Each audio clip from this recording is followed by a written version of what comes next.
Hello বন্ধুরা, good evening. Actually এখন evening না, এখন নাইটই।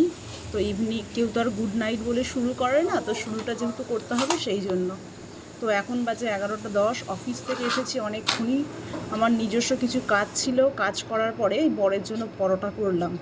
তো পরোটা, ও প্রতিদিন নাকি আলুর চচ্চড়ি খেয়ে খেয়ে বিরক্ত হয়ে যাচ্ছে, তো ওর জন্য তরকারি আলাদা। আমার তাও এই চাটা এখন করিনি, করা হয়েছে সন্ধেবেলায়, কিন্তু খাওয়ার সময় পাইনি, ডিউটিতে বেরিয়ে গেছিলাম। তো আমি চা দিয়ে পরোটা খাবো আর ওর ডাল অন্যান্য তরকারি দিয়ে খাবে। বউ কি দিয়ে খেলো কি না খেলো তাতে কোনো আসে যায় না, কিন্তু নিজের আলু চচ্চড়ি দিয়ে খাওয়া যাবে না অন্যান্য তরকারি ভালো না হলে। এই তো হচ্ছে স্বামীদের বৈশিষ্ট্য। স্বামী আমার সবসময় চায় শ্বশুরবাড়িতে ভালো মন্দ খাবো, আদর আপ্যায়ন করব, কিন্তু বউ যে শ্বশুরবাড়িতে তার যত্ন আপ্যায়ন পাচ্ছে না তাতে কোনো অসুবিধাই। শ্বশুরবাড়িতে স্বামী যদি না বউকে যত্নে রাখতে পারে, তাহলে আর অন্য কারোর কী ঠেকা রয়েছে যে তারা তার বউকে যত্নে রাখবে? তো এই তো মেয়েদের জীবন।